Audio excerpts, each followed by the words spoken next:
Olá, olá, olá! Aqui é a professora Márcia. Vamos falar de história. Bom, o tema de hoje é sociedade feudal, ou seja, nós iremos dar continuidade à nossa conversa sobre a Idade Média. Então, nós iremos falar sobre a sociedade feudal, iremos falar sobre a vida dentro do feudo, ok? Então vamos lá? Bom, a Idade Média, como vocês já estão sabendo, ela começou com a crise e fim do Império Romano, lá por volta do século III, quando o Império Romano ele se mistura aos povos bárbaros germânicos, dando início à Idade Média. E o fim da Idade Média ocorreu por volta do século XIV, mais exatamente no século XV, com as grandes navegações. Bom, o que é feudalismo? Feudalismo é uma forma de organização social, política e econômica baseada na relação de fidelidade e dependência entre os homens. Só para efeito de informação, o início da Idade Média ela marca vamos dizer assim, o declínio da valorização dos centros urbanos e a valorização das zonas rurais. Bom, a sociedade feudal ela é dividida, ela tem características específicas. A sociedade feudal é hierarquizada, ou seja, a sociedade era dividida em camadas. Se você der uma olhada aí do lado, você vê a pirâmide social, no topo é lógico o rei, a nobreza e lá no finalzinho os camponeses. É estratificada, ou seja, classificação das pessoas em grupos com base na condição social de cada um. E era fechada, ou seja, quem nascia em família de servo continuava sendo servo e quem nascia em famílias de nobres continuava sendo nobre, e a mistura dessas classes não era bem aceita. Bom, essas aí são as características gerais da sociedade feudal ou da Idade Média. Tinha aqueles que rezavam, que eram os membros do clero, tinha aqueles que lutavam, que eram nobres, que eram guerreiros, que eram considerados protetores, principalmente da igreja.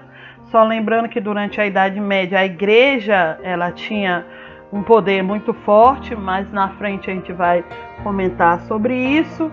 E a última classe, que são aqueles que trabalham, que eles não são necessariamente escravos, mas eles, vamos dizer assim, não tinham participação política, né? Eles trabalhavam que era observado é que o trabalhar era, vamos dizer assim, uma ação de purificação da sua classe, né? Era como se você se purificasse para que você tivesse uma boa vida após a morte, né? Em outras palavras, aqueles que trabalham vinham com a obrigação de sustentar aqueles que rezavam e aqueles que lutavam com seu trabalho. Bom, o clero ele era dividido em dois tipos, em clero secular e o clero regular. Pelo próprio nome já diz. O clero regular era aqueles que controlavam, aqueles que estipulavam os dogmas da Igreja Católica, e o clero secular é aqueles que propagavam esses dogmas da Igreja Católica. A Igreja Católica era dividida em alto clero e baixo clero. O alto clero, eles eram, vamos dizer assim, o topo da pirâmide social do clero, sendo que o topo, a ponta dessa pirâmide era o Papa, bispos e arcebispos eram o alto clero, e o baixo clero é aqueles que tinham contato direto com o povo, que espalhavam, propagavam as ideias propostas pelo clero regular, pelo alto clero. Bom, A igreja, ela tinha características bem interessantes. Bom, era considerada independente dos grandes senhores e rei, ou seja, era ela que influenciava a realeza, a nobreza, principalmente pela questão da situação dela de ser uma representante direta de Deus aqui na Terra. Então, os reis, os nobres, os camponeses submetiam à posição da Igreja Católica. A nomeação dos bispos e abades era competência exclusiva da Igreja. Uma questão interessante sobre isso é que durante a Idade Média, a participação do clero, as pessoas que participavam do clero, principalmente o alto clero, tinha muito mais a ver com questões políticas e econômicas do que propriamente vocacional, né? Para vocês terem uma ideia, era muito comum, por exemplo, a Igreja Católica se posicionar em questões militares, escolhas de reis. A Igreja Católica possuía um exército forte, né? Era devido ao angariar de dízimos e oferta, era a instituição mais rica naquele período. Então era muito forte. Então isso forçava os reis, forçava a nobreza a se submeter à autoridade da Igreja Católica, dos papas. Vocês têm uma ideia, todo e qualquer rei tinha que ser abençoado pela Igreja, ou seja, tinha que ser coroado por algum representante da Igreja. Bom, sobre os nobres, como eu tinha falado anteriormente, eles eram detentores dos privilégios, existiam os poderes, tinham um exército próprio, que eles tinham reinos próprios, né? Os nobres recebiam esses lotes de terra do rei. Eles aplicavam a justiça que eles consideravam, né? Eles eram o dono da justiça, eles recebiam os impostos e eles tinham suas próprias moedas dentro de cada reino. Bom, o domínio senhorial, o senhorio, né? Que mais tarde recebe o nome de feudo, porque aqueles que eram donos desses lugares eram chamados de senhores feudais. Então eles tinham características comuns, como por exemplo o castelo, que era a habitação do senhor feudal, os terrenos ao redor que eram cultivados pelos servos, né? Os servos eram responsáveis pela manutenção dos castelos, as construções dos castelos. Esses mansos que você vê aí na figura eram as habitações dos colonos e as terras que os colonos cultivavam para o seu consumo e para o consumo dos nobres no castelo e dos cavaleiros, que tinham o papel de segurança, né, dentro dos feudos. Bom, isso está na cara. A posição do povo, infelizmente, era sem privilégios nenhum. Eles tinham deveres, que no caso, o sistema deles naquele período era o colonato, ou seja, eles trabalhavam, produziam para pagar a sua estadia naqueles lotes de terra. Então, direitos eles não tinham. Os direitos eram, é lógico, como eu tinha falado para vocês, a nobreza. Isso aí é uma representação do que era o feudo que eu tinha falado para vocês. A maioria dos feudos tem as mesmas características. A maioria tem as áreas de plantação, que era a responsabilidade dos servos. Tem as regiões de habitação dos servos e tinha, lógico, o lugar mais seguro dentro dos feudos, que eram os castelos onde ficavam os senhores feudais, que eram nobres, e os cavaleiros responsáveis pela segurança, né? Bom, dentro dos feudos Você não entrava dentro dos feudos sem fazer um juramento.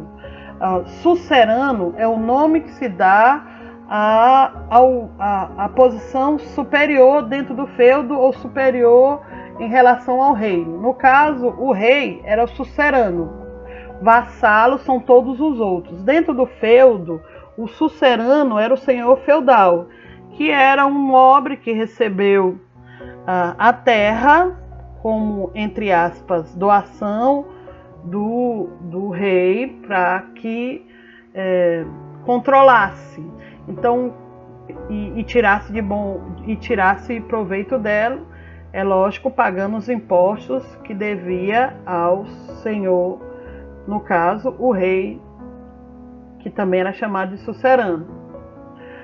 Era muito comum para se entrar dentro do feudo, fazer um juramento. Tá bem aqui. O juramento, que é a chamada cerimônia de vassalagem. Essa cerimônia de vassalagem, essa ao meio aí, essa cerimônia de vassalagem, ela sempre tinha a participação do clero, né, como uma forma de legalizar, né, e autorizar em nome de Deus essa relação entre o sucerano, no caso eu estou falando do feudo, do senhor feudal, e do camponês que se torna vassalo, né?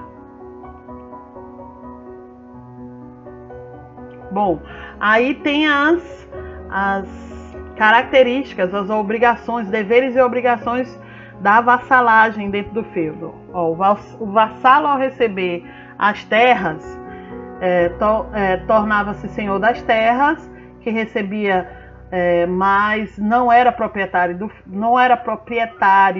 do feudo, podia doar parte dessas terras a um outro homem e assim tornar-se também sucerano ou senhor feudal. Então, o primeiro tópico lá, o vassalo a receber as terras, eu estou falando do senhor feudal, que recebe as terras do seu sucerano superior, que no caso é o rei. Então, ele recebe essas terras. Só que essas terras ele recebe para cuidar, porém essas terras continuavam sendo propriedades do rei. Então ele pagava impostos e se submetia, por exemplo, quando o rei entrava em guerra com outro país, ele podia muito bem solicitar a vinda do exército de cada feudo para lutar a seu favor, já que ele tinha cedido as terras para esse nobre. A maioria eram nobres. Bom, esses nobres, quando recebiam essas terras, eles podiam fazer uma doação. A mesma doação que ele recebeu do rei, ele fazia para outras pessoas, que é o colonato que a gente tinha falado anteriormente. Que, só lembrando, do mesmo jeito que o senhor feudal fazia juramento ao rei, os camponeses faziam juramento ao senhor feudal. Bom, uma outra questão dentro do feudo é que estava proibido a venda das terras, e só a partir do século IX ele se tornou um bem hereditário, que quer dizer mais ou menos assim, é que se um senhor feudal morresse, o filho mais velho receberia as terras, ou seja, continuaria as terras sendo dominadas pela família. Mas só lembrando que essas terras não eram do senhor feudal. É tipo um aluguel que o rei estava dando ao senhor feudal, ok?